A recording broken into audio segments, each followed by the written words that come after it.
राघोपुर में जो भी लोग अभी तक चुनाव जीत के आए, जो सत्ता में रहे, डिप्टी सीएम भी रहे तेजस्वी जी, इससे पहले चीफ मिनिस्टर भी राघोपुर से राबड़ी देवी उस समय मुख्यमंत्री भी वहाँ रही, लेकिन उन लोगों को क्षेत्र से कोई मतलब नहीं रहता है। क्षेत्र में कुछ लोग को रखे हुए हैं जो उनका कार्यकलाप को अपना देख करके जो भी फीडबैक देना है फीडबैक देता है, फीडबैक लेकर के, और लास्ट जब चुनाव नजदीक आता है तो कहीं गोभी खरीदते हुए नजर आते हैं, कहीं मक्के के खेत में खड़ा होकर 2 मिनट फोटो खिंचा करके इंटरव्यू करा लेते हैं।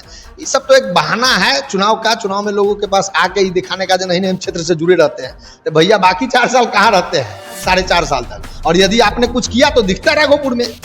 आपकी माता श्री को लोगों ने चीफ मिनिस्टर बनाया, आप कंटिन्यू यहाँ से विधायक रहे, डिप्टी सीएम भी रहे, तो आज तक राघोपुर में तो कुछ दिखा नहीं। बालू के ढेर के अलावा उस पार जाने के बाद आपको अभी गर्मी का जैसे ही महीना आएगा, एक बार नाव से भी आप पार कर जाइए, तो जाने के बाद जो हालात होता है आदमी को घर पहुंचने तक, भगवान मालिक है उसका। नाम पे जो पार्टी के नाम पे डोनेट करते हैं, वो लोग सब लोग पैसा डोनेट करते हैं। और प्रशांत किशोर जी का खुद का तो है ही बहुत बड़ा बिजनेस, इसमें कोई कहने की बात नहीं है। लोग 50 लाख 1 करोड़ 2 करोड़ 5 लाख करोड़ 10 करोड़ का बिजनेस करता है। प्रशांत किशोर जी का एक ही कोई एमयू साइन होता है तो 600 करोड़ 500 करोड़ का एक एग्रीमेंट साइन होता है। तो इस चीज से थोड़ी ना कोई मुकर सकता है जो उनका बिजनेस नहीं है। बिजनेस है वो अपना अलग है। प्रशांत किशोर जी आज आए बिहार में सिर्फ बिहार का बदहाली देख करके, नहीं तो उनको कोई जरूरी नहीं था। न वो बार बार बोलते हैं कि हमको कोई सत्ता का सुख का, उनको पर्सनली कोई लालच नहीं। दोस्तों, बिहार विधानसभा चुनाव के 10 महीने से भी अब कम का वक्त बचा हुआ है। देखिए, तमाम पार्टियां जो हैं, जो उम्मीदवार हैं, अपने स्तर से तैयारियों में जुट गए हैं। वैशाली जिले की बात की जाए तो वैशाली जिले का राघोपुर विधानसभा इसलिए भी चर्चा का विषय बनता है क्योंकि तेजस्वी प्रसाद यादव लालू के छोटे लाल जो हैं वहां से विधायक हैं।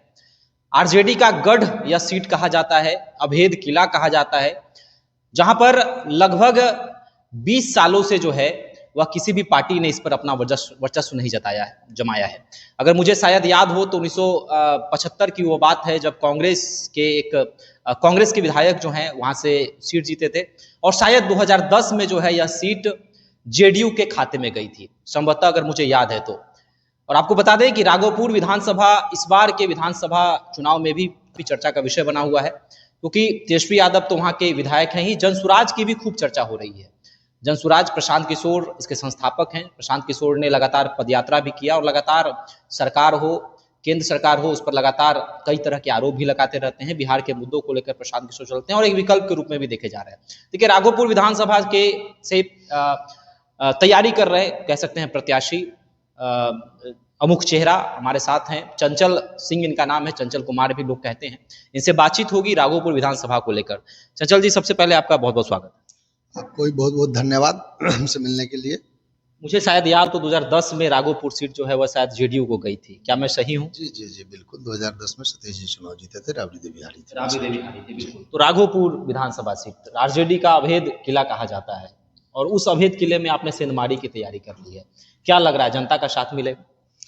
नहीं, ऐसा कुछ नहीं जो अभेद किला है राघोपुर। इससे पहले हरवंश विधायक थे, बीच में सतीश जी। देखिए, वहाँ ये सतीश जी का जो कार्यकलाप रहा, उसके बाद कुछ लोगों का सेंटीमेंट चेंज हुआ, कुछ काम बेहतर तरीका से नहीं कर पाए, जिसके कारण लोग दोबारा फिर उन्हीं को वापस ले लिया।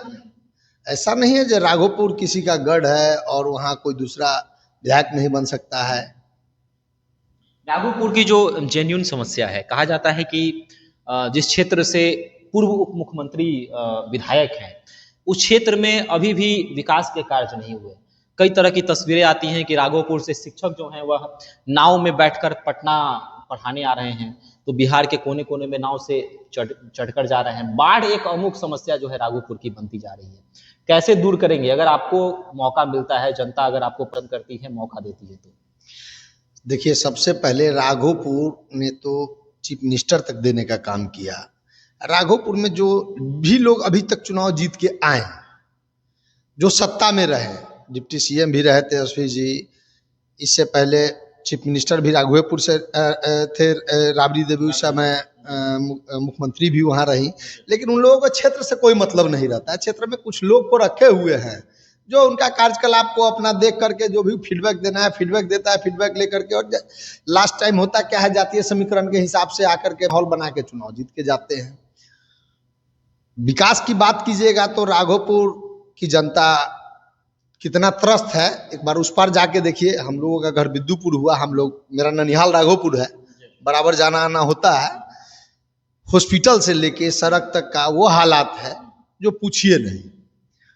और जब बाढ़ आता है एक बार, तो जो गरीब गुरबा लोग हैं जिनके पास संसाधन नहीं है, बहुत लोग आज के डेट में बना लिया है, राघोपुर के लोग हाजीपुर में, पटना में या कहीं ना कहीं अपना सिस्टम घर मकान बनाए हुए हैं, लेकिन जिनके पास रियल में नहीं है, उनके साथ जो हालात होता है 2-3 महीने का, उसका शायद भगवान ही मालिक है। अच्छा, राघोपुर में अभी तेजस्वी को देखा गया है, चुनावी जब साल आता है तो कहा जाता है कि तेजस्वी अपने क्षेत्र में घूमने लगते हैं। एक किसान से गोभी खरीदते हुए तेजस्वी यादव जो है नजर आए थे, राघोपुर विधानसभा का ही वो बात था।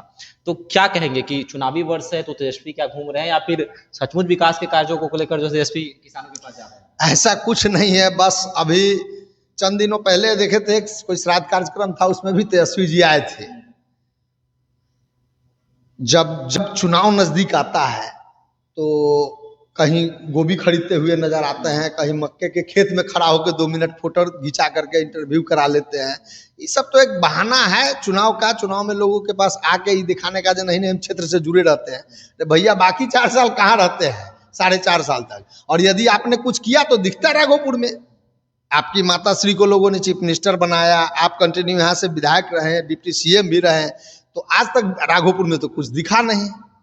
बालू के ढेर के अलावा उस पार जाने के बाद आपको अभी गर्मी का जैसे ही महीना आएगा तो एक बार नाव से भी आप पार कर जाइए, तो जाने के बाद जो हालात होता है आदमी को घर पहुंचने तक, भगवान मालिक है उसका। अच्छा, आप जिस पार्टी के सिपाही हैं, जनसुराज, प्रशांत किशोर संस्थापक हैं, प्रशांत किशोर पर कई आरोप आरजेडी लगाती है, जेडीयू लगाती है। अभी जेडीयू के प्रवक्ता ने जनसुराज के बारे में कहा कि इनकी फंडिंग विदेशों से भी आती है और यह बस बिहार में कमाने आए हैं और बड़े बड़े एनजीओ से इनका सांठगांठ है। प्रशांत किशोर भाजपा की बी टीम जो है वो आरजेडी भी कहती है। तो कैसे देखते हैं इतने सारे आरोप जो प्रशांत किशोर पर लगाए जा रहे हैं, क्या सचमुच ये आरोप सार्थक हैं या फिर निराधार हैं?